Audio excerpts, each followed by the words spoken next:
여러분 잘 지내고 있지? 그래. 밖에 벚꽃잎이 정말 화려하게 폈었거든. 저 벚꽃잎이 지기 전까지는 여러분들 와서 함께 수업을 할 거라고 기대를 했었는데 아쉽게 됐어. 요새 아침에 일어날 때 좀 힘드니? 여러분들 충분히 알고 있지. 우리 선생님들이 아침에 그 교회 출석 체크를 지금 선생님들 하시잖아. 아침에 일어나기 쉽지 않았을 텐데 여러분들 생활 아침 일찍 일어나서 선생님들에게 문자 보내고 또 하루 열심히 살아가고 있는 것 같아서 선생님 고맙게 생각을 해요. 네. 그래도 일부 친구들은 조금 8시 10분 이후에 선생님들이 담임들이 연락을 해서 취해서 그때 일어나는 친구들이 좀 있는 것 같아. 그리고 솔직히 출석 체크하고 자는 친구들도 있지. 그치? 선생님들이 그걸 일일이 확인할 수는 없을 것 같아요. 그죠? 네. 여러분들 마음에 달린 거고 여러분들 태도와 습관에 달린 것 같아요. 그러니까 자율적으로 여러분들이 몸 만든다, 그죠? 몸을 만든다 이런 생각으로 아침 출석 체크 임해주기 바래. 잘 해왔어요 지금까지. 조금만 더 힘내고 공부도 하고 또 건강도 챙기고 부모님하고 대화도 많이 하고 이렇게 남은 기간을 좀 보냈으면 좋겠습니다. 알겠죠? 오늘 선생님 이제 수업 시작할게. 우선 오늘 그 선생님이 유인물 올려놓은 거 문학작품의 감상 방법 이거 출력했죠? 그죠? 네. 그리고 지난번에 선생님이 내준 그 숙제가 뭐였죠? 이거 시험 문제 있지? 요거 풀어서 선생님 수업을 지금 들어야 돼요. 알겠죠? 혹시 이거 아직 풀지 않은 친구들 있다면 강의를 멈추고 출력을 해서 여러분들이 요 문제들을 풀어본 상태에서 선생님 수업을 들었으면 좋겠어. 알겠지? 아는 사람들은 그렇게 해 지금. 다 풀었다고 전제하고 선생님이 오늘 수업을 진행을 하도록 하겠습니다. 알겠죠? 오늘 크게 두 덩어리야. 그러니까 선생님이 단순하게 문제 풀이를 하려고 하는 게 아니야. 그치? 선생님이 그런 얘기를 했었어요. 지난번에도. 좋은 문제를 많이 풀어보는 것이 되게 중요하다고 그랬었습니다. 그치? 요 세트 안에서, 이거 수능 기출문제거든요.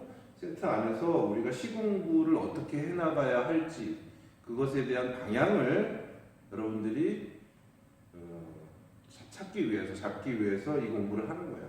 알겠죠? 요 세트를 선생님이 꼼꼼히 한번 분석을 해볼게. 알겠죠? 네. 요걸 하기 전에 먼저 여러분들이 도입 부분으로서 알고 있어야 되는 거, 요 얘기를 선생님이 간단히 좀 하고 선생님 갈게요. 알겠죠? 잘 들어봐봐. 문학작품의 감상 방법 중학교 때 배웠지. 내재적. 그렇죠? 그 문학작품을 보는 여러 가지 관점들이 있을 수 있어요. 그렇지? 그런 것들을 한 번 더 선생님하고 정리를 한번 해보고 그 토대 위에서 본 수업인 그 기출문제 분석을 선생님이 한번 진행을 해볼 테니까 준비를 하고 여러분들 수업에 임해주기 바랍니다. 알겠죠? 네. 문학작품의 감상 방법인데 그 중에서도 우리 이제 시야, 예? 근데 시나 소설이나 다 똑같습니다. 우선 우리가 뭐 진달래 꽃도 좋고요. 다른 작품들도 마찬가지예요. 여러분 돌다리 소설도 마찬가지지. 여러 가지 뭘 느꼈니? 그죠? 내용이 무엇이라는 질문에 대해서 여러분들이 다양한 해석을 할 수가 있어. 그 작품에 대한. 그랬을 때 그 해석이 딱 수학 문제처럼 답이 떨어지는 게 아니에요. 다양한 해석이 있을 수 있어. 그렇지? 그랬을 때 큰 틀에서 어떻게 우리 문학 작품을 봐야 될 것인가 했을 때 큰 틀에서 이제 두 가지가 있는 거지. 여러분 여기 이 박스 보시면 되죠? 이 박스를 같이 보시면서 이 내용을 들으시면 좋겠어. 이거 새로운 내용은 아닐 거라고 선생님 생각을 해서 빠른 속도로 선생님 갈게요. 알겠죠? 크게 작품을 해석하는 방법에는 작품 그 자체만 가지고 그 작품의 의미를 해석해내는 내재적 방법. 작품 해석의 근거가 내재되어 있다. 어디에? 작품 안에. 알겠죠? 내재적 관점. 그래서 선생님이 여기 써놨지만 읽어보시면 돼요. 작품을 그 자체로서 완전한 의미를 가지고 구조로 보고 있는 거야. 알겠죠? 그렇기 때문에 내적 요소를 통해서 그 작품에 대한 해석을 했을 때 시에서 사용되는 중요한 개념어들이 이런 거지. 시어의 의미가 어떻고 운율이 어떻고 시 구성이 어떻고 표현 기법, 뭐 반어법이든 뭐 비유법이든 역설법이든 그죠? 이런 표현 기법을 통해서 작품을 해석하거나 문체가 어떻다, 심상은 이미지라고 하는 거지. 이거 좀 이따 또 얘기할 것 같아요. 여러 가지 수사 기교법, 어조가 어떻다. 이런 시에서 사용되는 개념어들을 통해서 작품 안에서 시에 대한 설명을 했을 때 그거를 해석을 했을 때 우리는 내재적 관점에 의거해서 작품을 봤다고 이야기를 하는 거지. 그치? 이러니까 딱딱한 것 같지만 별거 아니야. 윤동주 선생님의 시인의 서시를 읽고 이렇게 얘기를 했다고 쳐봐. 아, 서시 참 멋있다. 별은 천상세계에 속하고 바람은 지상세계에 있는 것인데 끝에 가서 별이 바람에 스치는 걸 보니까 이야말로 두 세계가 만나는 경지 아니겠어라고 우리 친구가 얘기를 했다고 쳤을 때 이 친구는 이 작품에서 사용되고 있는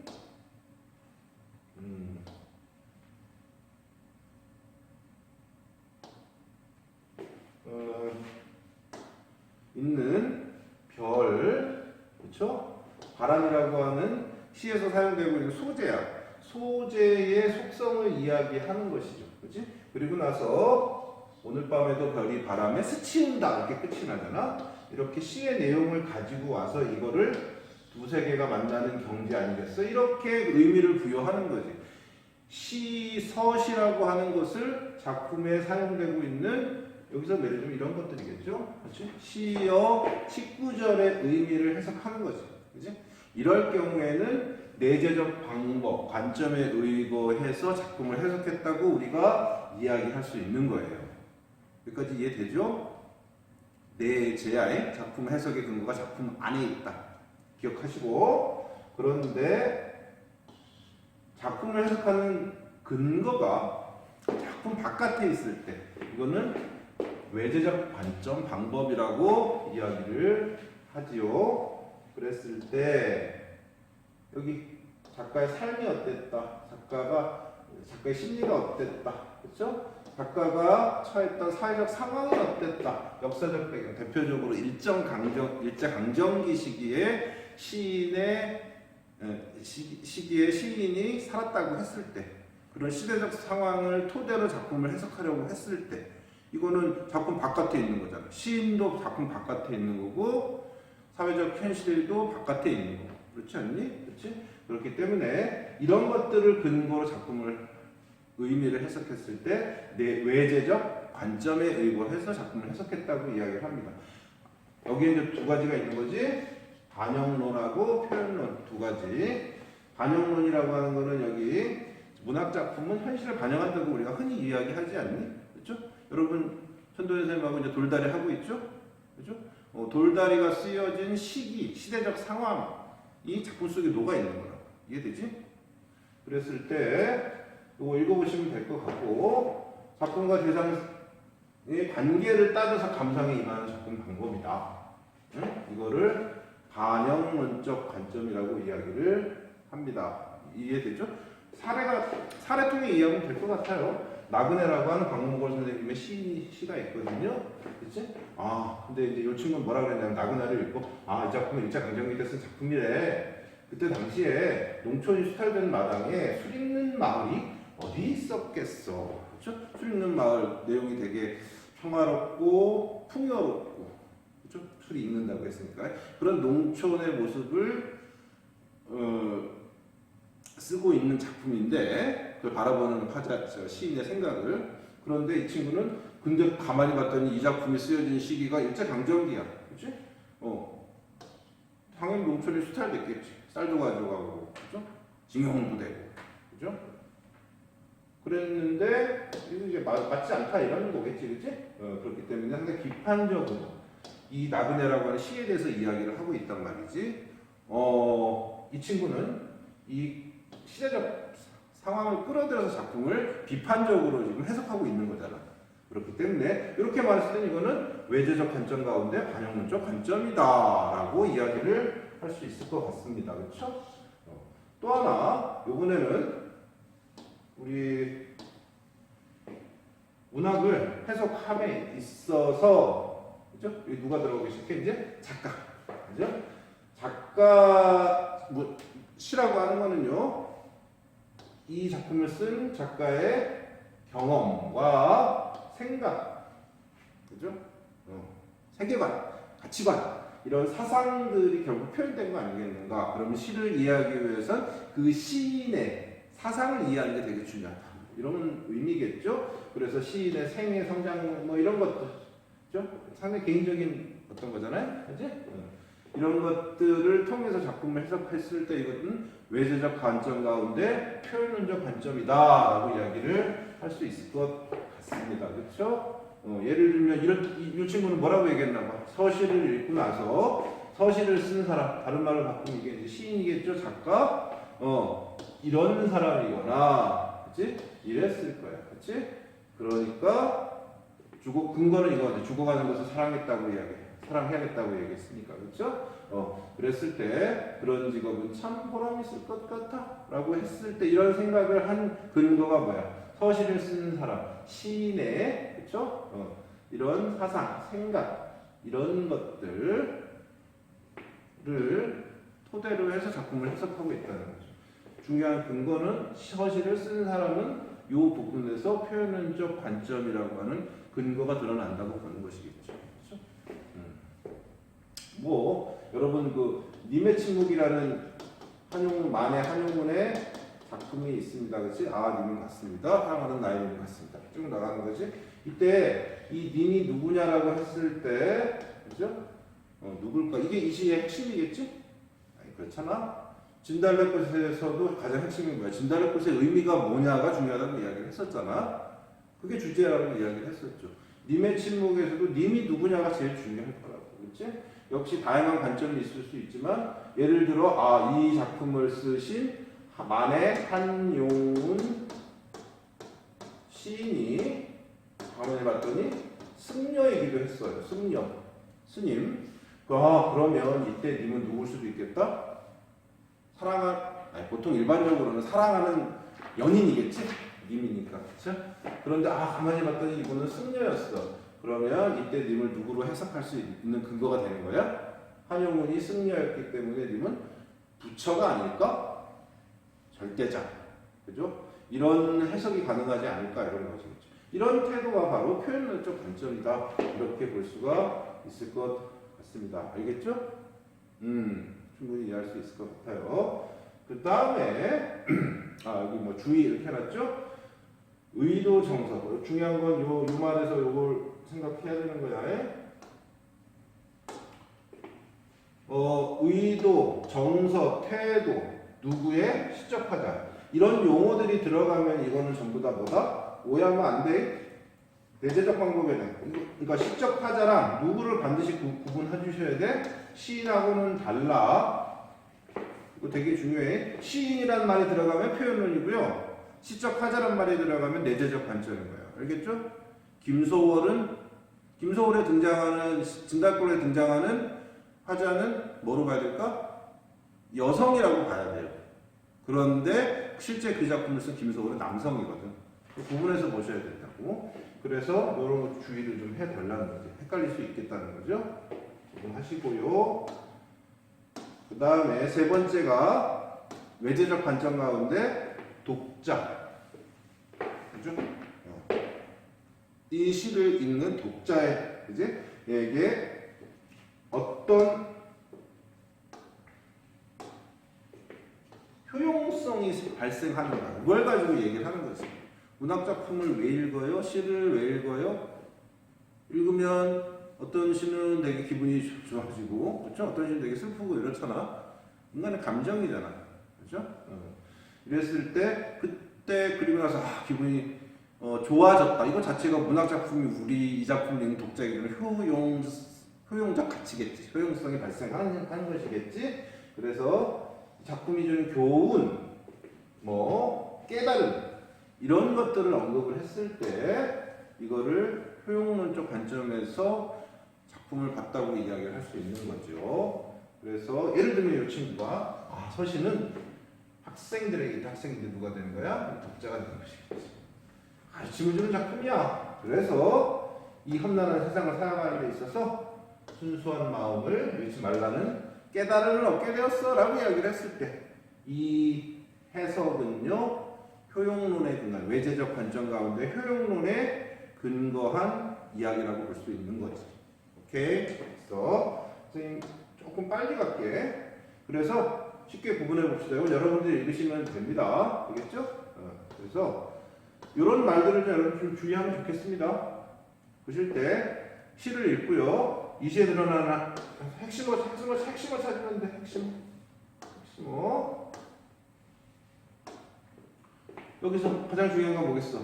운율이란 말 들어갔으니까 내재적 관점이라고 보셔야겠죠. 그죠? 여기서는요, 시어라는 말이 들어갔으니까 내재적 관점에 근거해서 시를 해석하고 있다는 이게 이제 증거가 되겠죠. 그 다음에 여기서 중요한 핵심어가 뭐야? 그래, 시적하자. 이런 말이 나오면 이것도 내재적 관점에서 작품을 해석했다 보시면 될 것 같아요. 또 외제적 관점은 어떨 것 같아요? 이건 뭐 같아? 일제강점기라는 시대적 배경이니까 이거는 외제적 관점 가운데 뭐 같아? 이는 반영론적 관점이라고 보시면 되겠죠? 그렇지? 근데 얘 같은 경우는 어때? 이 시를 쓴 시인은 역시 외제적 관점 가운데 시인에 대한 이야기니까 이거는 반영론이 아니라 표현론이라고 보시면 되겠죠? 됐어. 어떤 현실에 주목하여. 현실이란 말 나왔어요. 그렇죠? 이건 뭐겠어? 외제적 관점 가운데 반영론적 관점. 이렇게 보면 되겠지. 그지? 나는 이 작품을 읽고 깨닫게 되었어. 두 가지 근거가 있는 것 같아요. 나니까 나는 이 작품을 읽은 독자가 될 것이고, 깨닫게 되었다. 어떤 교훈, 깨달음을 얻게 되었다. 그죠? 이런 거니까 외제적 관점 가운데 얘는 뭐라고 보시면 돼? 독자니까. 그지? 효용론적 관점이다. 이렇게 보시면 되겠지. 이런, 만약에 이제 시험에서 편지가 나왔을 때는 이런 핵심어들을 찾아서 관점을 찾아내면 될 것 같은데, 이런 정도의 수준의 시험 문제는 나오지 않아요. 오늘 선생님이 이거를 이야기하는 이유는 좀 이따 이야기할 건데요. 외제가 중요해, 내제가 중요해. 외제가 중요해, 내제가 중요해. 어떤 관점으로 봐야 돼요? 다 달라요. 다 나름대로 다 시를 해석하는 훌륭한 방법들이에요. 그런데 이거 잊지 마라. 우리 수능은 말이야, 기본적으로 외제와 내제 가운데 철저히 내재적 관점에서 작품을 해석하는 능력을 요구하고 있어요. 알겠죠? 다시 뭐라고? 우리는 뭘 연습해야 돼? 내재적 관점에서 작품을 분석하고 해석하는 연습을 해줘야 된다는 거예요. 그러면 외재적 관점, 표현론이라든지 아니면 반영론 별로 의미가 없나요? 필요가 없나요? 시험 문제 안 나오나요? 아니요, 나와요. 어떻게 나오냐 하면 시인, 이렇게 얘기할까요? 보기를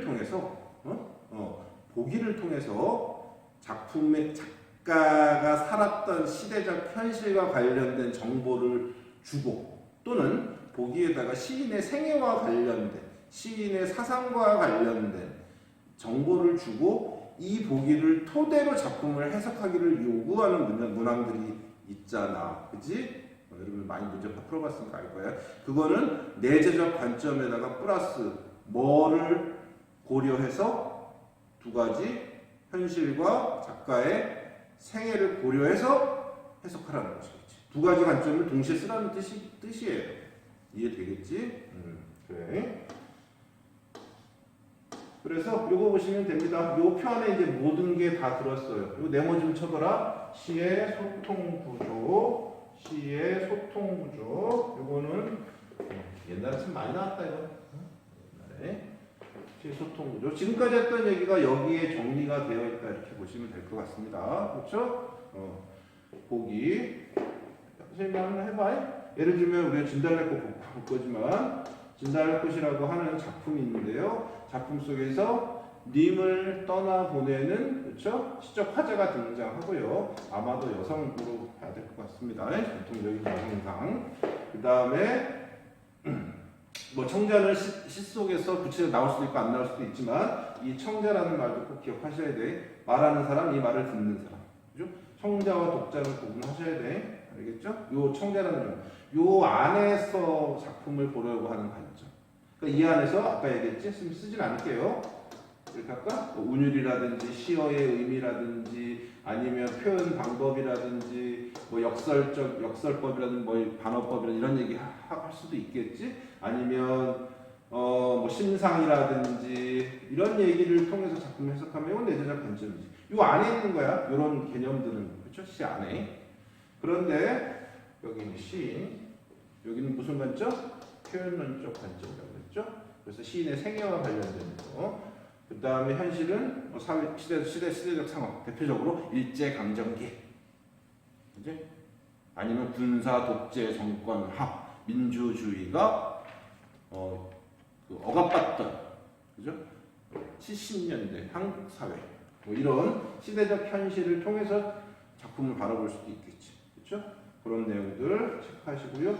이런 것들을 다 통해서 이제 독자가 읽고 나서 감동을 느끼고 깨달음을 얻고 교훈을 느끼고 이렇게 되는 것이겠죠. 예. 선생님이 하고 싶은 얘기는 다 했어요. 요게 오늘 수업에서 메인은 아니야. 기억해 두시고요. 요건 여러분들이 읽어보시면 됩니다. 지금까지 선생님 했던 얘기랑 다 그게 요약 정리된 거니까 요 박스 시의 소통 구조 있지? 얘를 설명하고 있는 내용이니까 여러분들이 꼭 읽어보셨으면 좋겠습니다.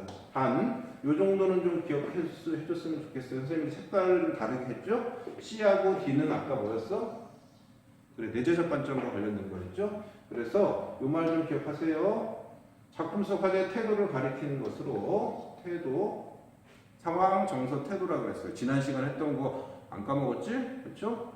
상황, 정서, 태도. 누구의 태도? 시적 화자의 태도예요. 그렇기 때문에 여기 보면 절대주의 관점 이렇게 나왔죠? 절대주의? 뭐지? 맞아요. 우리 내재적 관점을요, 다른 말로 절대주의 관점이라고도 하니까 같은 뜻이야. 그죠? 그렇기 때문에 기억하시고요. 여기 나왔지? 절대주의, 내재적 관점을 절대주의라고 한다. 그건 여러분들이 한번 정리를 해뒀으면 좋겠습니다. 알겠죠? 그 다음에 얘도 여러분들 읽어보시면 됩니다. 알겠죠? 그래요. C나 D, 내재적 관점이야. 그러니까 화자나 청자에 초점을 맞추어 감상을 분석할 때에는 화자의 태도, 어조가 어떠한가, 청자는 누구이며 어떤 효과를 가져오는가 등등 내적인 의미에 주목해서 읽어야 한다라는 말 기억해줬으면 좋겠습니다. 요거 뭐 암기할 내용은 아닙니다. 이거 선생님이 왜 이야기를 했다? 이거 왜 얘기했다? 왜 얘기했을까?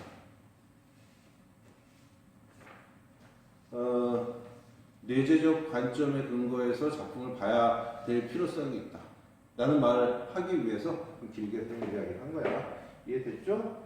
맞습니다.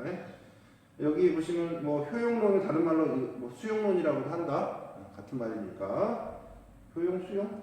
독자가 수용하는 거니까 작품의 의미를 같은 말이다. 이런 거 기억했으면 좋겠습니다. 됐죠? 예, 이게 도입부야, 선생님. 내재, 외재. 그죠? 특히 뭐가 중요하다? 내재가 중요하다. 지금부터 여러분 진달래꽃 우리 기출문제 얘를 가지고 지금 선생님이랑 한번 아주 잘근잘근 이 세트를 선생님이랑 분석을 한번 해보자고. 알겠지? 준비됐나요? 해봅시다. 다 풀었지? 쉽지? 그렇게 어렵지 않았을 거야. 근데 풀고 다 맞으면 안심이 되니? 그러면 나는 앞으로 반드시 어떤 문제가 나도 다 맞을 수 있어. 그런 거 아니잖아. 이거는 우리가 교과서야. 여기서 내가 뭔가를 얻어내야 된다. 그걸 여러분들한테 선생님이 지금부터 이야기하겠습니다. 알겠죠? 한번 선생님이랑 봅시다. 이거는 권위가 그 문제의 퀄리티가 보장이 된 거지. 왜? 수능 기출 문제니까. 그렇죠? 됐습니다. 이거 이제 지금부터 이제 해봅시다. 언어 영역. 옛날에 여러분 태어날 때나 시험 문제였나? 그때는 국어가 아니라 언어라고 했었어요. 그죠? 가봅시다. 이 세트를 선생님이 분석을 한번 해볼게요. 잘 보세요. 여러분 이거 어떻게 푸니? 쭉 읽고 여러분 풀 때 쭉 읽고 여러분 13번부터 쭉 해서 17번까지 풀겠지, 그지? 좋아요. 봅시다. 여러분 생각해봐라. 여러분들 입장에 상황에 내가 선생님 빙의를 해가지고 한번 해볼게요. 빙의라는 말 알지? 그죠? 역지사지 해본다는 거야. 제일 먼저 물음에 답하시오. 그리고 나서 가작품. 진달래꽃. 내가 공부한 작품이야. 마음이 놓일 거야, 그지? 그런데 그러고 나서 쭉 읽어보겠죠? 어쩌고. 근데 이제 나를 읽고 나서 여기서부터 약간 당황할 수가 있어요. 그죠? 이거는 처음 보는 시험. 시험에 자주 나오는 예상되는 작품 목록에도 없었어. 그래서 어떡하지? 이런 두려움이 생길 수도 있겠죠. 선생님 지난 시간에 그랬어요. 작품을 자습서 위주로 암기해봤자 아무 의미가 없는 게 바로 이것 때문이에요. 두 작품이 웃긴다 그랬었어요. 그래서 두 작품을 뭐 해야 돼? 비교, 대조해야 된다고 이야기를 했었어요. 그렇죠? 잠시 내려놓고 선생님이 다시 들어보자. 좋아요. 뭐 공부한 친구도 있고 안 한 친구도 있을 텐데. 근데 선생님 어떤 궁극적으로 이 작품이 시험에 나왔을 때 내가 읽어낼 수 있는 능력을 키우는 게 국어 문학 공부의 핵심이라고 선생님이 이야기를 했었습니다. 한번 봅시다. 가, 진달래꽃, 나, 꽃 이렇게 나왔어요. 그렇죠? 그럼 퀴즈. 이 출제하신 분은 가하고 나를 왜 묶었을까? 전혀 관련 없는데 묻진 않았을까요? 뭔가 두 개의 공통점이 있기 때문일 거라고요. 그렇죠? 생각해 보세요. 가작품하고 나작품을 엮은 이유가 뭘까? 한 세트 구성에서, 지문 구성에서. 빙고, 그렇죠? 제목이 공통점이 있잖아. 뭐 진달래 꽃이고 얘도 꽃이니까 그렇기 때문에 안 묶은 것 같습니다. 그러면 예상해봐. 이 작품의 또는 이 작품의 주제는 뭐와 밀접한 관련이 있습니까? 맞아요. 진달래꽃에서는 진달래꽃의 의미, 이 이육사의 꽃은 꽃의 의미가 아마 주제일 거라고. 그죠? 소재의 공통성이 있는 것 같습니다. 일단 거기까지만 놓고요. 잘 봐봐. 지금부터 다시 한번 여러분 아까 작품 해석의 방법엔 내재와 외재가 있다 그랬지? 그렇죠? 시험은 철저히 뭐 중심으로 낸다고? 내재적 관점에서. 그러면 봐봐. 우리가 확인해 봐야 되잖아. 그렇지? 13번 문항 보세요. 공통점. 선생님 책 딴 거 잘 해봐. 그렇지? 공통점. 그래서 여기 한번 보시면은요. 객관적인 시각에서 대상을 묘사하고 있다. 자, 그 전에 이거부터 할까요? 여기서 사용되고 있는 용어들 쭉 봐. 객관적, 대상 묘사, 되돌아보면 반성, 과거 시제, 현실, 자신이 처한. 이때 자신이 누군 줄 아니? 시인이 아니야. 이때 자신은 누구야? 시적 화자라고. 대응 방식. 이건 다른 말로 뭘까요? 선생님이 다 얘기했어. 태도와 관련이 있는 거 아니겠어요? 또는 어조라는 말 사용되고 있죠. 이거 전부 다 뭐와 관련된 얘기야? 내재적 관점, 외재적 관점. 내재적 관점에서 가와 나에 대한 설명을 하고 있는 거야. 철저히 내재적 관점이죠? 그 다음에 14번 한번 보세요. 이거 낼 수밖에 없는 문제가 하나가 나왔죠? 꽃체라고 하는 핵심 소재이자 핵심 시어의 의미가 뭐냐. 그치? 이거 나올 수밖에 없는 거겠지. 이게 이제 두 개를 묶은 이유가 되는 것이겠죠. 이해되죠? 이것도 결국 뭐로 해석해야 돼? 내재적 관점으로 해석을 해야 될 거라고요. 그러면 좀 이따 해보자. 그 다음에 보세요. 15번은 문항을 보시면 핵심어가 뭘까요? 가의 3년이니까 이거지? 이거를 처음 발표되었을 때 김서월이 시집을 냈을 때 초판본에는 이렇게 나와 있는 게 아니라 이렇게 나와 있었다고 해요. 그죠? 이렇게 나왔는데 시인이 이렇게 고쳤대. 응? 이렇게 고친 이유가 뭘까? 여기 보시면 고쳐쓰기를 통해 얻은 시적 효과 이런 물어보고 있죠. 여기서도 사용되는 거 보세요. 어휘, 피동 표현, 시행의 길이, 그 다음에 뭐 심상 다양화, 시어 바꾸고, 운율 사용의 배려. 이거 전부 다 뭐와 관련된 거예요? 역시 내재적 관점하고 관련이 된 개념들이거든. 이렇게 왜 바꿔 썼을까? 이걸 이렇게 왜 고쳤을까? 그 시적 효과, 이유를 찾아보세요 라는 문제예요. 얘도 내재적 관점이야. 그 다음에 16번 한번 보세요. 야, 아주 노골적이지 않니? 응? 응. 여기 보시면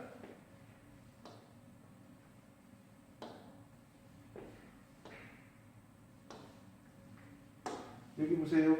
시행이니까 그렇죠?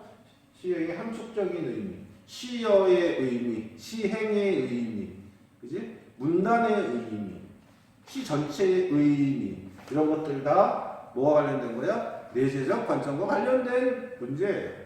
시 안에서 답의 근거를 찾으라는 거야. 김소월의 삶, 이육사의 삶, 김소월과 이육사의 살았던 시대적 상황을 고려하지 않고 이 안에서만 요 일을 찾아라 이런 뜻이야. 이해되지?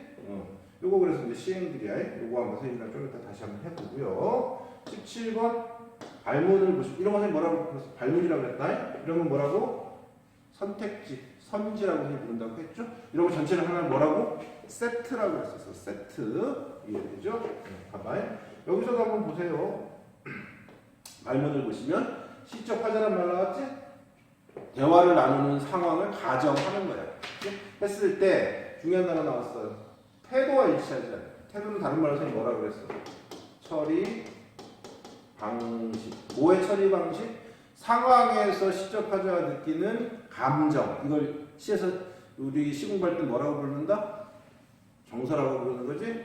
이 상황에서 느끼는 정서를 어떻게 차이점을 물어보는 거라고. 그렇지? 그랬을 때 나가 있지? 여기서 나오는 내용들이 처리 방식들이라는 거야. 이해되죠? 선생님이 지금 한 이야기 왜 이야기를 했어요? 문제가 철저히 지금 뭐 중심으로 묻고 있는 거야? 뭐 위주로? 내재적 관점만 가지고 묻고 있는 거예요. 그거 꼭 기억을 하시고요. 그러니까 이런 것들을 여러분들이 이제 앞으로 많은 문제를 풀어야 되잖아. 그때마다 그냥 내재적 관점만 되면 돼요. 이해되지? 여기다가 예를 들면 여기다 이제 보기를 줄 수가 있겠지. 그치? 여기다가 이육사는 또 이제 저항 시인이니까, 그치? 일제강점기 이런 설명이 나오면 그걸 근거해서 이 작품을 해석할 수도 있겠지. 그래서 선생님 예를 얘기하면서 이 작품 보면서 또 얘기해줄게. 좀 더 속도를 내볼까요? 됐어요. 다시 한번 이제 처음으로 한번 돌아가 봅니다. 봅시다. 잘 들어보세요. 야, 이 작품 선생님들 더 얘기 안 해도 되지? 그것만 우리 선생님이랑 연습 한번 해봐. 지난 시간에 이것만 가지고 한참 얘기했으니까. 이 작품에서 시는 뭐라고? 감상이 아니라 분석이라고 했었어요. 독해라고 했었어요. 비문학성 똑같다고 했었습니다. 그거 다시 한번 떠올려 보시고요. 그래서 요 3단계를 잊지 말라고 했어요, 선생님이. 나중에 여러분 오면 선생님을 공부하다 보면 이걸로 안 되는 시도 너무 많아. 그러나 출발은 이거야. 여기가 뭐가 되는 거야? 시는 뭐라고? 주제가 뭐라고? 어떤 시작하자의 어떤 상황에서 어떤 감정을 느꼈고 그걸 어떻게 처리하느냐 이거였었다고. 이해되지? 그랬을 때 그걸 찾는 연습 밑줄, 그치? 달려 있는 거. 했을 때 여기 상황이니까 여기다 뭐 어디다 붙이고 가야 된다고? 이렇게 가야 된다고 그랬지? 그죠? 님이 떠나는 거니까 여기 이별이라고 했어, 그치? 이별의 상황에서 정서는 뭐야? 이별하는 거니까 사랑하는 님이 떠나는 거니까 슬픔. 여러분 이때 이 시작하자 처한 상황은 거의 다 부정적인 거라 그랬어. 알겠죠? 행복하면 시안 쓴다 그랬어. 그래서 이별해서 슬퍼요. 근거? 이런 거잖아. 슬프다고, 그렇지? 이렇게 되는 거라고, 그렇지? 근데 중요한 건 어떻게 처리한다고? 이 사람은 두 가지라 그랬어. 응? 붙잡거나 보내주거나. 그죠? 그래서 이분은 어떻게 해서 시작하자 어땠어? 보내드리는데 그냥 보내는 것도 아니라 꽃을 뿌리면서 보내주겠다고 했었어. 그렇지? 이게 되죠? 이건 어때요? 이거를 수용해요? 수용하지 못해요? 수용하는 거지? 그렇죠? 이런 거를 뭐라고 그랬어? 승화라고 선생님이 이야기를 했었습니다. 임중심적 태도, 선생님 이런 얘기 하면서. 그래서 결국은 진달의 끝의 의미는 뭐라고? 이별의 슬픔과, 이때 슬픔을 정한이라고 그랬었어요. 우리 민족 전통의 슬픔을, 우리 민족만이 가지고 있는 슬픔을 특징지어서 뭐라고? 한이라는 표현을 쓴다고 그랬어요. 이별의 정한과 그 수용, 그죠? 다른 말로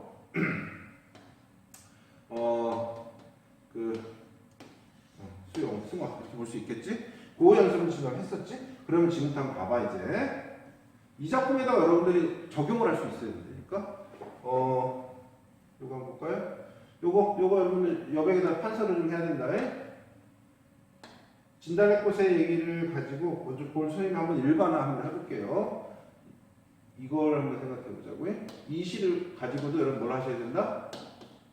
이렇게 3단계 사고를 하셔야 된다. 상황, 정서, 태도. 알겠지? 그거를 정확히 밑줄을 긋는 거. 그 전에 시작하자가 처한 상황은 대부분 뭐라고? 여러분 여기다 이렇게 써놓으세요. 시해석법. 뭐 투. 이 정도 해놓으세요. 알겠죠? 행복하면 시 쓴다, 안 쓴다? 안 써요. 그래서 시 속에서 마이너스, 부정적 현실, 부정적 상황을 찾아야지 라고 생각하라고 그랬지? 이제 그 다음에 또 뭐 찾으라고 그랬어? 정서 찾으라고 저는 이야기 했죠? 다시 한번. 그리고 태도 한번 찾아보라고 했었어요. 이럴 때 여러분 이걸 잘 기억을 하셔야 된다. 여러분 생각해봐. 부정적 현실에 취했어. 일제강점 이런 얘기 하지 말라고. 그거는 뭐라고? 외제적 관점을 끌어들였을 때 일제강점 이런 얘기를 해야 돼. 이것만 가지고는 여기 일제강점이 하나도 안 나와. 그렇죠? 이육사가 어떤 시인이었는지 어떤 삶을 생애를 살았는지도 전혀 안 나오잖아. 그거 필요 없어요. 이 시를 해석하는 이 내재적 요 세 덩어리만 가지고 3년만 가지고 시를 해석하는 거야. 그래서 이 꽃의 의미가 뭔지를 파악하면 되는 거거든요. 오케이 간다. 행복하면 시 쓰지 않는다 그랬어. 부정적 상황을 찾으시고요. 그러면 얘들아 부정적 상황에 해당되는 걸 찾으려면 하여튼 선생님이 이런 얘기 했었어. 또 눈은 플러스야 마이너스야 이런 얘기 선생님이 계속 물어봤지.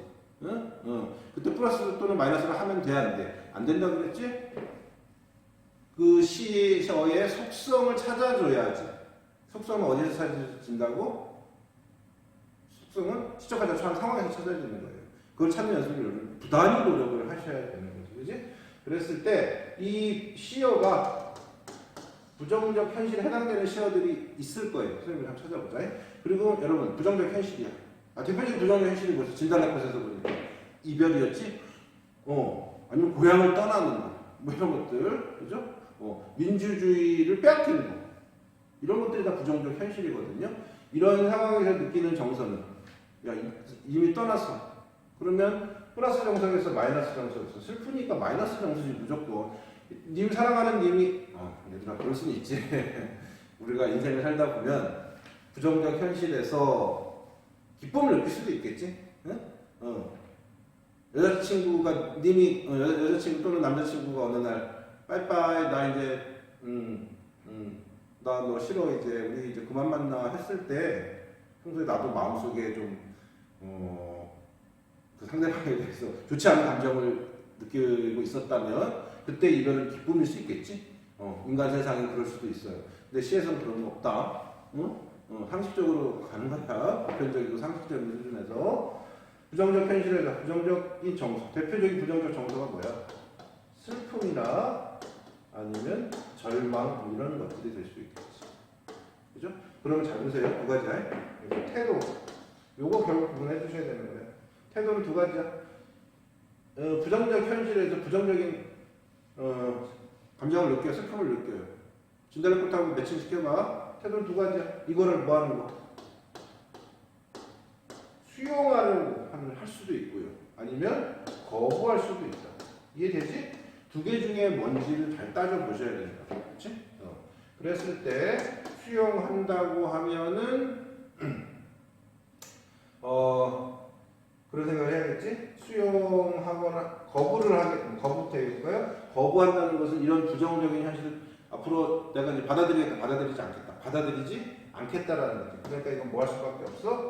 의지적인 태도를 가질 수밖에 없겠다. 이걸 꼭 기억을 하셔야 될 것 같고요. 그죠?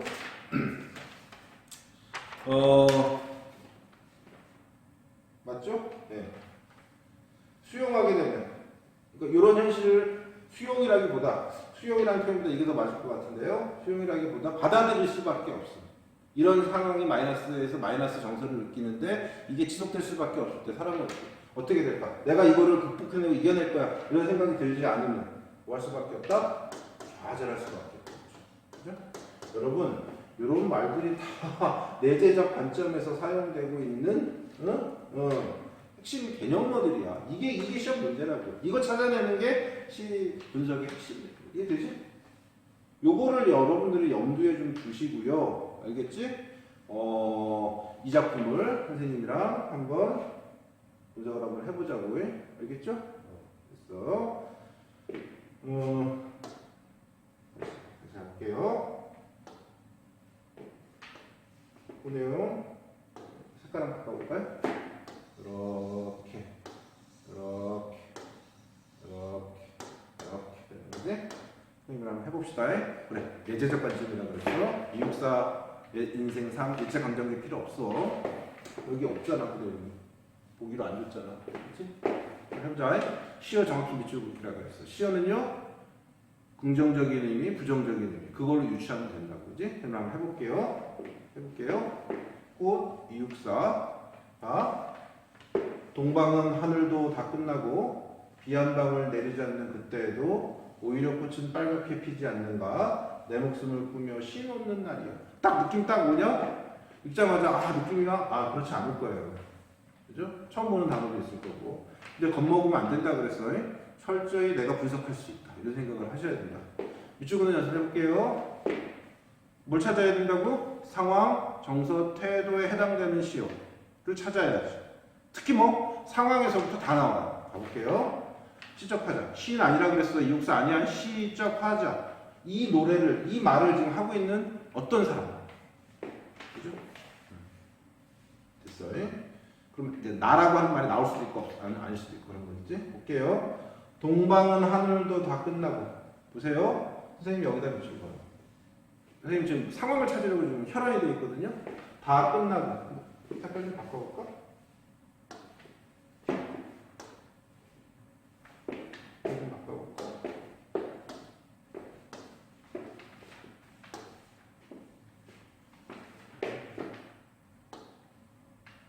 볼게요. 동방은 하늘도 다 끝나고. 그죠? 일단 여기서부터 다 끝났어. 동방이 하늘이 다 끝났대. 동방이 뭔지 잘 모르겠는데 하늘은 알잖아. 하늘이 다 끝났대. 딱 느낌에 지금 어떤 상황 같아요? 정확히 모르겠어요. 근데 그건 알 수 있어. 좋아 나빠? 끝났으니까 다 끝나고 뭔가 부정적인 상황인 것 같아요. 그죠? 잘 느낌 안 와? 그러면 유치하면 되잖아. 끝나보잖아. 근데 여기 비 한 방울 내리지 않는 그때라고 했잖아. 그치? 지금 이거 비 한 방울 내리지 않는 그때. 이거 플러스 마이너스. 부정적 상황이네요. 그렇죠? 지금 비도 한 방울 내리지 않는 거예요. 동방은 뭘까? 모르겠어. 근데 딱 떠오르는 단어는 있어. 한국을 동방예의지국이라고 하잖아. 그거 아닐까? 그렇죠? 조선, 한국. 그지? 그래서 어쨌건 다 끝나고 비 한 방울 내리지 않는. 그러니까 이거 이렇게 가야 된다니까. 정확히 모르겠는데 마이너스 현실이라니까. 비도 내리지 않아. 그지? 이해되죠? 그러면 일단 여기다가 또 마이너스 정서. 마이너스 상황이면 마이너스 정서일 수밖에 없어. 시에 나올 수도 있고 안 나올 수도 있어. 시어로. 그 생각을 하셔야 돼. 그럼 여기 마이너스 정서니까 뭐 해야 돼? 슬픔이야. 슬픔이라는 얘기도 괜찮고요. 아니면 뭐 절망이라고 해도 괜찮은 것 같습니다. 네, 절망 상황이지. 잘 보세요. 그런데 오히려 꽃은 야 제목이야 꽃. 그런데 빨갛게 피지 않는가? 오히려니까 대조되는 느낌 있지? 이건 빨갛게 피지 않는 거 좋은 거야 나쁜 거야? 플러스 비도 오지 않는 부정적인 현실이지만 꽃은 빨갛게 그냥도 아니라 빨갛게 꽃을 피워내요. 됐나요? 여기 옆에다 이렇게 쓸 수 있어야 된다. 내 목숨을 꾸며 쉼 없는 날이요. 그치? 쉼 없는 날이요. 쉼 없이 뭐 하는 거야? 꽃을 피우는 거지. 어쨌건 완벽히 100% 이해하지 않아도 좋다 그래서 분위기만 파악하면 된다 그랬어. 옆에다 뭐 쓸 수 있어야 돼? 플러스 선생님 이거 하는 이유는 여기 뭐가 들어갈까? 아까 선택지 2개라고 그랬어. 수용해서 좌절할 수도 있고요. 극복해서 의지적 태도로 극복의 의지를 표현할 수도 있는 거라고. 이해되지? 그래서 아마 여기가 뭘 것 같아? 이렇게 갈 것 같지 않니? 응? 이해되지? 계속 가볼까요? 북쪽 툰드라에도 찬 새벽은 여기까지 시작하자 찬 상황 플러스 마이너스 북쪽인데 툰드라니까 뭐 시베리아 뭐 이런 거 떠올라요.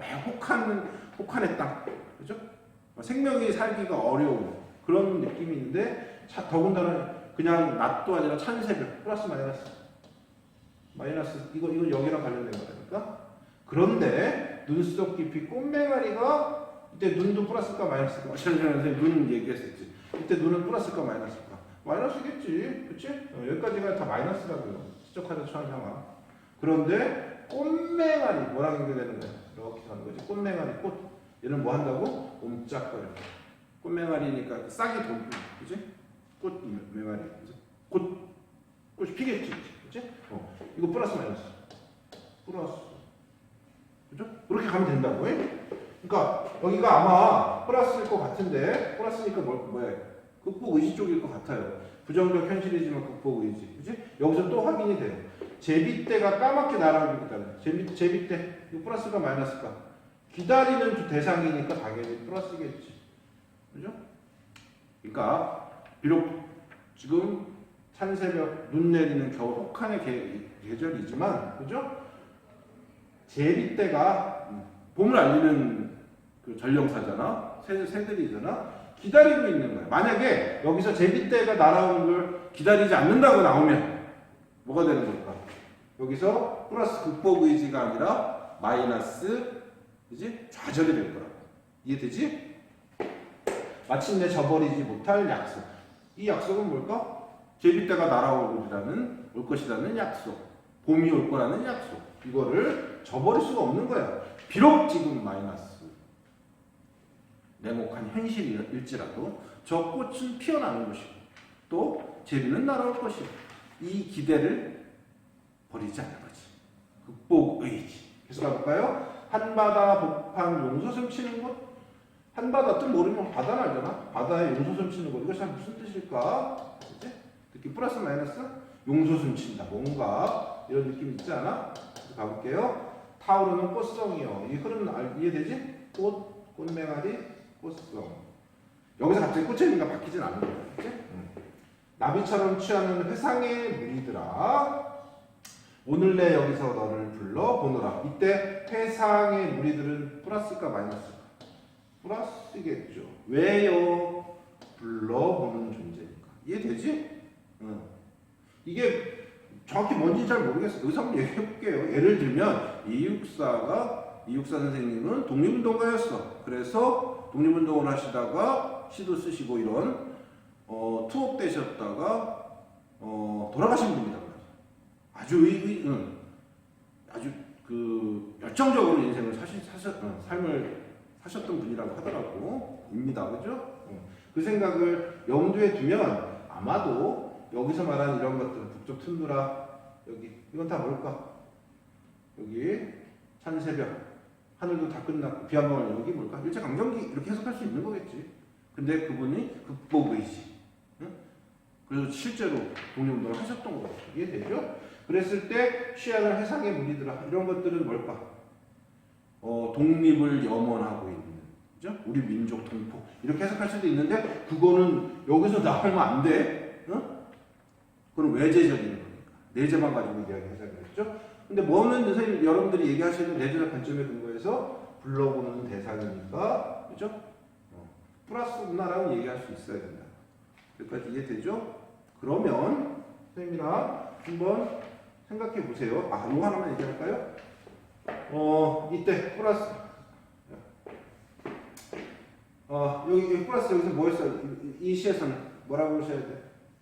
극복이라고 보셔야 되겠죠? 그래서 의지적 태도를 보이고 있다. 이렇게 보시면 될 것 같습니다. 질문해 볼게요. 이육사의 꽃의 의미는 뭐예요? 예, 바로 이겁니다. 부정적 현실에서 느끼는 절망, 그리고 그 극복 의지, 의지적 태도, 이게 바로 이 꽃의 의미인 거지. 이해되죠? 이해되지? 그러면 김소월의 진달래 꽃은 뭐였어? 부정적 현실, 이별의 슬픔과 똑같지 않니? 그렇지? 응. 그렇죠? 그런데 어떻게 했어요? 진달래꽃에 가자. 그걸 받아들였지? 그죠? 이해되지? 적극적으로 붙잡지 않았잖아. 좀 소극적이었다고. 이해되지? 적극적으로 붙잡는 게 아니라 소극적인 태도를 일관했다고, 보냈다고. 그지? 마찬가지로. 그러니까 거기, 이제 알 것 같아. 두 개를 너무 꽂겠어.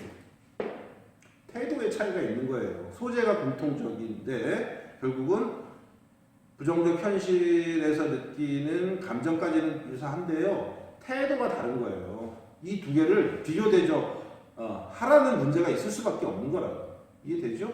됐습니다. 시간이 많이 있는데 조금 더 빨리 가볼게요. 그럼 지금부터 선생님을 한번 해보자. 가나의 공통점. 잘 지금 여러분 뭐 메모하면서 적고 있지? 잘 하셔야 된다. 한번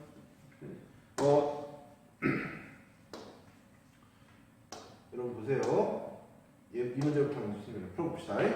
공통점으로 가장 적절한 것은 객관적인 시각에서 대상을 묘사하고 있다. 이 선지에서 여러분 맞고 틀린 거 아니야? 선지에서 내가 공부할 것들, 예를 들면 여기서 객관적인 시각이란 말 나왔고 묘사란 말 나왔고, 이거 내가 아는지는 따져봐야 돼. 응? 국어는 이런 거야. 그래서 기출문제 분석이 중요하다니까. 여기 이거를 이해하는 공부를 해주셔야 돼요. 이해되죠? 1번 객관적인 시각에서 대상을 묘사하고 있다. 가시, 나시는 객관적인가? 생각해 보셔야 돼요.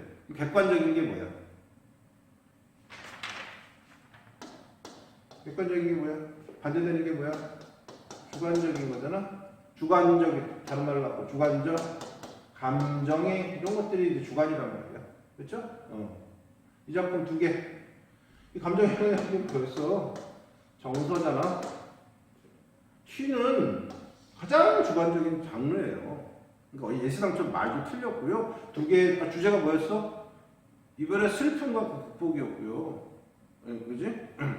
수용이었고요. 그죠? 그 다음에, 육사의 꽃은 부정적 현실을 느끼는 절망과 그 극복 의지였었어요. 이해되지?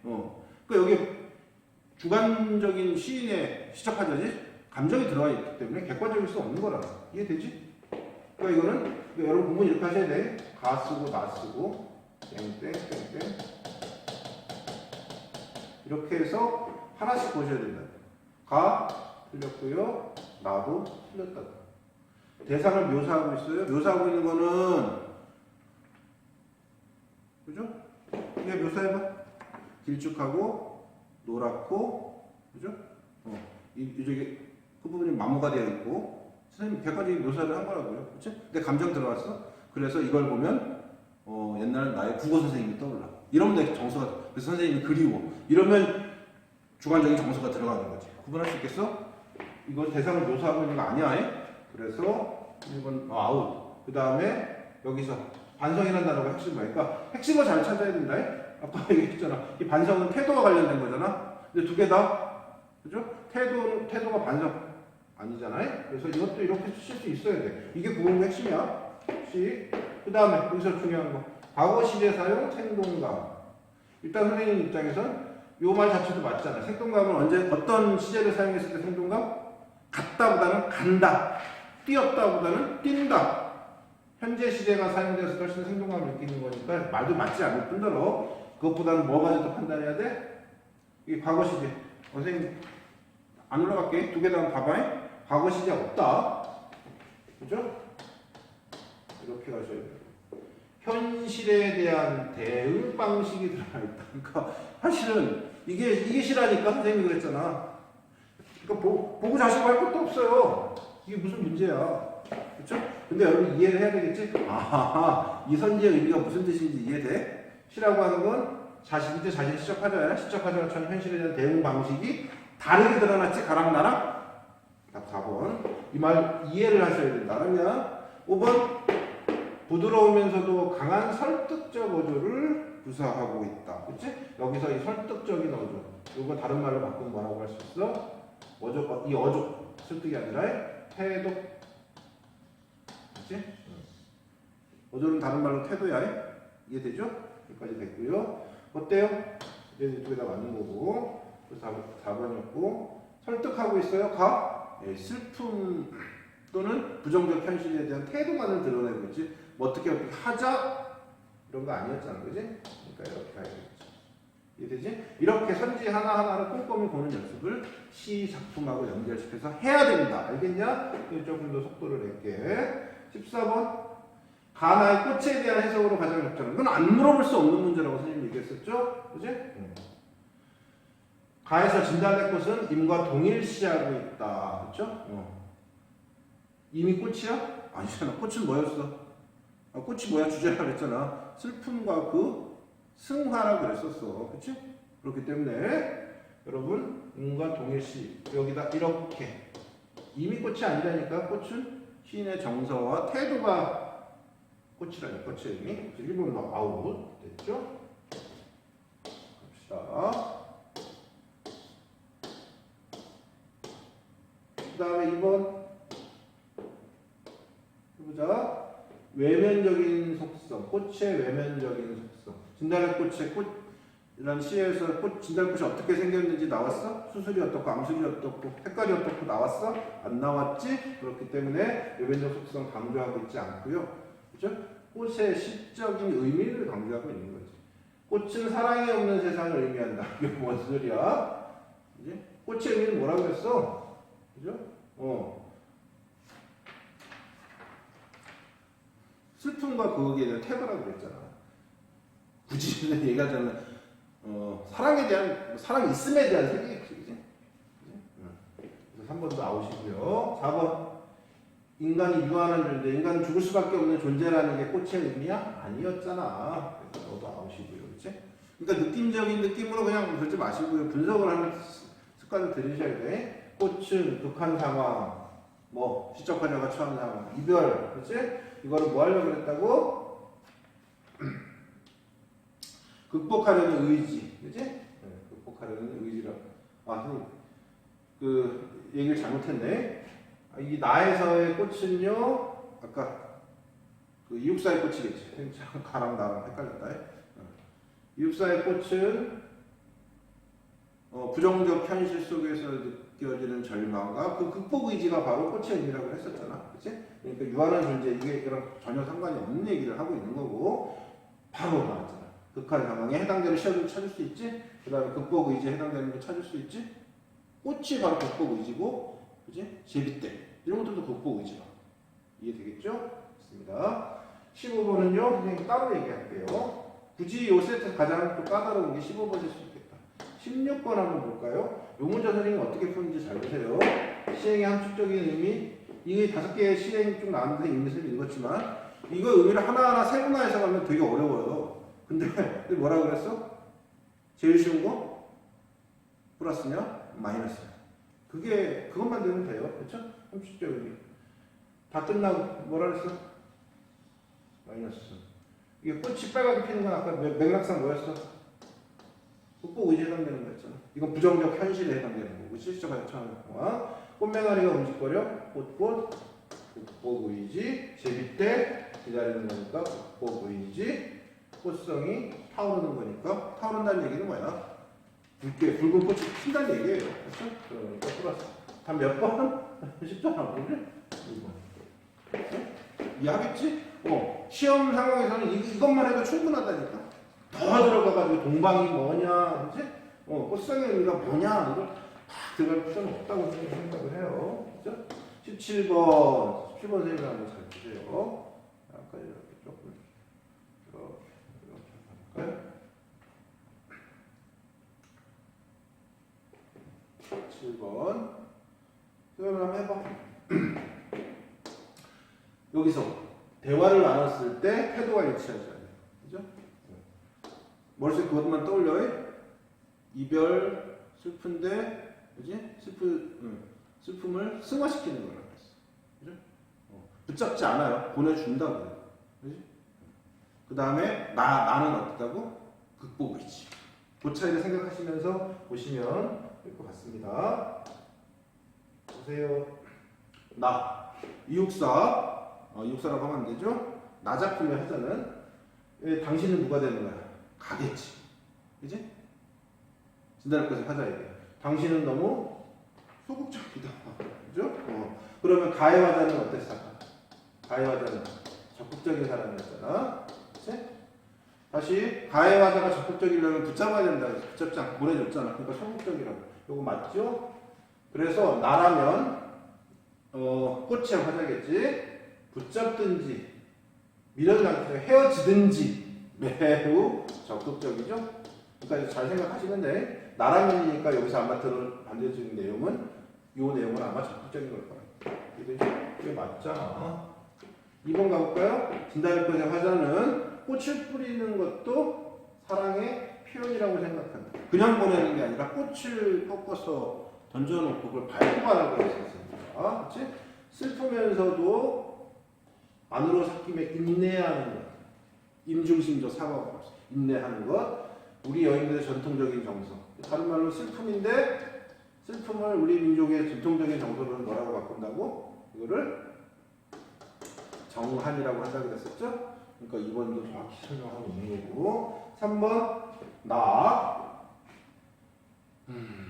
꽃 벗어나야 한다. 그런 태도는 뭐겠어? 소극적인 태도에서 벗어나야 한다. 어차피 헤어질 수밖에 없는 상황이라면 굳은 마음으로 자신의 감정을 정리해야 합니다. 적극적인 태도로 임해야 된다. 그러니까 힘들다고 움츠리지 말고 극복할 의지를 가져야 된다. 3번 맞아요? 네, 정확히 설명하고 있는 거지. 4번 인이 떠난다는 현실을 체념적으로 받아들일 수밖에 없으면서도 미련이 많이 남습니다. 그렇죠? 여기서 중요한 단어 나왔지 뭐? 중요한 단어 뭐? 체념. 이게 소극적인 태도잖아. 받아들인다는 거지. 그치? 모든 상황을 하나의 감정만 정리하기 힘든 게 바로 인간 아니던가요? 제가 했던 말은 그런 심정의 표현이지요. 그죠? 그냥 슬픔, 그게 아니야. 그러니까 이걸 받아들일 수밖에 없는 그런 감정이라는 거지. 가고요. 5번. 됐죠? 일단 답 안 나온 것 같아요. 그런 측면이 있기는 합니다. 우리들의 감정이라는 것이 이러지도 못하고 저러지도 못할 때가 많지요. 결정을 내리지 못하는 우유부단한 태도. 이거하고 대비되는 이게 뭐야? 매우 소극적인 태도 아니니 이게? 그죠? 이거하고 반대되는 말이 적극적이겠지. 그치? 그러니까 나의 화제의 태도는 적극적이었다고요. 그래서 이 부분 때문에 답은 몇 번인 거야? 5번. 중요한 건 이 문제 구성을 보라고. 상황연서 태도, 시어의 의미. 이걸로 다 시험 문제가 다 해결이 되잖아. 이거를 계속 연습을 해줘야 돼. 이거는 뭐 샘플로 선생님이 소개를 하고 있는 거고요. 지금 한 문제 남았어요? 뭐 남았죠? 볼까요? 봅시다. 15번 문제.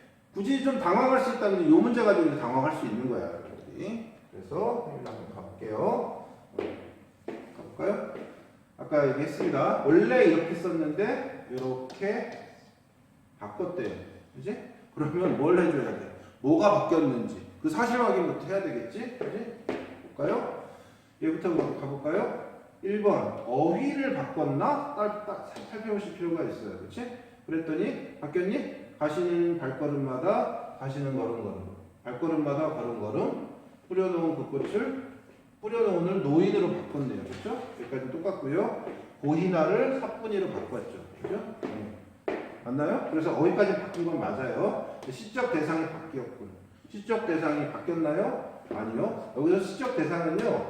임이라고 볼 수도 있고요. 이 안에서는요. 꽃이라고 볼 수도 있을 것 같아요. 바뀐 거 있어요? 안 바뀌었어요. 둘 다. 이거 바뀐다고 막 임이나 꽃이라고 하면 이런 시적 대상이 바뀌는 시가 완전히 다른 시야. 이거 아닌데요. 2번 피동 표현을 첨가했니? 여기서 그럼 여러분들 머릿속에 공부할 거 생겼잖아. 피동 표현이 뭐냐? 피동 표현이 뭐예요? 행위를 당하는 거, 입는 거. 경찰이 도둑을 잡았다. 도둑이 경찰에게 잡혔다. 그래서 이희리기 이런 거 있잖아요. 먹히다, 잡히다 이런 거 있죠. 이희리기 아니면 뭐뭐 개되다. 그지? 그런 것들. 그럼 여기서 본 것 가운데 지금 바뀐 것들 쭉 보시면 이 피동 표현이 들어갔나요? 첨가된 거 없습니다. 그렇죠? 용언에서 이런 것들 들어간 거 없잖아요. 그렇지? 그런데 이거 잘 모르더라도 화자가 바뀐 건 분명히 아니잖아. 이 화자, 시에서 화자는 그냥 한 명이야.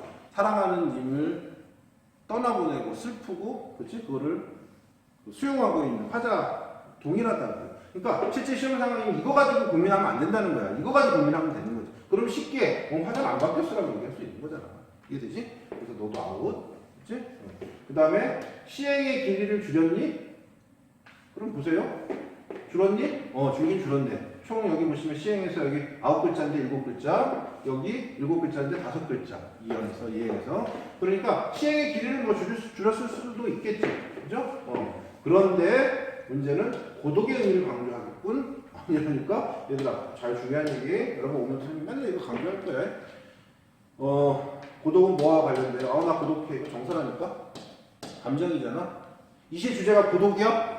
진달의 꽃의 주제가 고독이야? 아니라니까? 이별의 슬픔과 그 승화라니까? 그러니까 이 말이 들어가면 무조건 틀린 거예요. 이해되죠? 뭐가 아웃? 그 다음에 신상을 다양화해요. 신상이라고 하는 거는 다른 말로 바꾸면 이미지지? 그래서 시각적 이미지, 시각적, 뭐 촉각적, 뭐 또 뭐 있어? 시각, 촉각적, 뭐 청각적, 후각적 이런 거 있잖아. 공감각적 그런 거 있죠? 근데 여기서 두 개 비교해보시면요. 심상이 다양화됐다는 얘기는요. 촉각, 뭐 시각적 심상이 있었는데 이게 청각으로 본다든지 어쨌건 더 그런 감각적인 게 더 들어가야 돼요. 그건 확인 없잖아요. 그렇지 않거든요. 그래서 이것도 틀렸고요. 또 여기서 헷갈리니? 선생님이 중요해 이거 가지고 저 판단이 안 쓰더라도 이거 할 수 있어요. 자연과의 친화를 보여주거든요. 자연과의 친화는 뭐야? 자연을 예찬하는 거야. 특히 구전시가에 많아요. 자연을 예찬하는 태도를 가지고 있을 때 자연과의 친화. 다시 묻게. 그러면 이게 주제인데요. 진달래 꽃의 주제가 자연과의 친화야? 진달래 꽃을 예찬하는 거야? 그거 아니잖아. 진달래 꽃의 의미는 이별의 슬픔과 그 승화라고 그랬었어. 그렇죠? 그러니까 이건 뭐가 틀린 거죠. 따라서 5번일 수밖에 없겠지. 그렇지? 볼까요? 시어를 바꿨니? 우리 확인했다. 시어 바뀐 거 체크해볼까요? 예. 그지? 예. 이렇게 바꿨죠? 그 다음에 예. 여기도 그렇고요. 그러니까 네 개가 바뀌었어요. 이렇게 그지? 그러니까 시야 바뀐 거 맞고요. 글자 수를 조절했습니다. 얘기했죠? 가시는 길 네자 세자 다시 네자 다섯자 네자 세자 그죠? 그다음에 세자 네자 다섯자 이렇게 돼 있잖아. 근데 얘는 어떻게? 세자 네자 그다음에 다섯자 세자 네자 다섯자.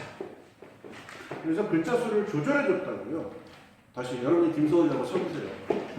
왜 이렇게 바꿨겠어요? 여기서 네자 다섯자 네자 세자 세자 네자 다섯자 이것보다 3, 4, 5 3, 4, 5 이것만 보면 안 되지. 앞에 보시면 나보기가 역겨워 가실 때는 말없이 본본에 들이 오리다. 이렇게 시작하잖아. 네자, 세자, 네자, 세자, 다섯자, 세자, 네자, 다섯자잖아. 1년 이렇게 해도 되잖아. 마지막에도 마찬가지야. 그러니까 일부러 여기 맞추고 싶었던 거야. 이해되지? 이것보다는 저게. 왜? 그래야 운율감이 생기니까.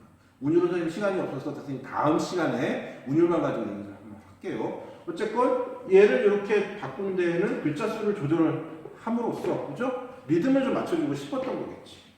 하면 운율상의 배분. 운율이 영어로 리듬이야. 이것은 다시 한번 강조해서 얘기한다. 그래서 글자 수를 조절했구나. 그래서 운율적인 배려를 했구나. 리듬감이 생기게 만들었구나.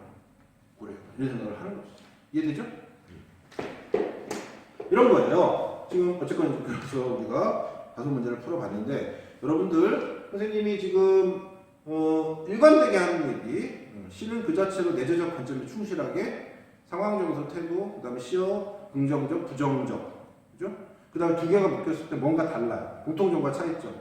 꽃, 진달래 꽃 그래가지고 묶었지만 차이점은 뭐였어? 태도에 있어서 차이가 나는데 그게 바로 시험 문제예요. 다. 이해되죠? 김소월의 진달래꽃은요 운율이 되게 중요한 시거든요. 민요조라 그래서 7호조의 3음보 그 얘기한다 그랬어요. 그거 이 시에서 이게 중요하니까 그걸 이렇게 시험 문제를 내는 거야. 이렇게 해서 운율상 이러면 되는 거야.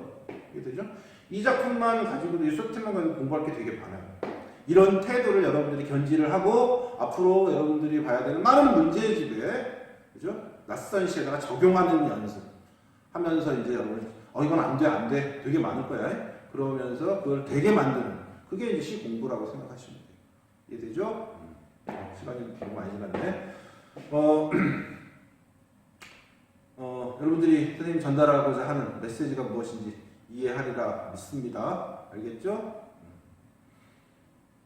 요거 시 아주 기본적인 것만 설명하고 이제 살펴본 거예요. 요걸 토대로 다음 시간에 고재종의 첫사랑, 그 다음에 인동주의 자화상 이런 작품들을 볼 텐데 선생님은 요런 식으로 봐요. 선생님은 이거를 거기다 적용해 본다고 생각하시면 돼요. 알겠죠? 교과서에 그냥 한몰대에서 자습서에 나와 있는 내용 선생님 뭐 그거 그대로 설명하고 이런 거 안 할 거예요.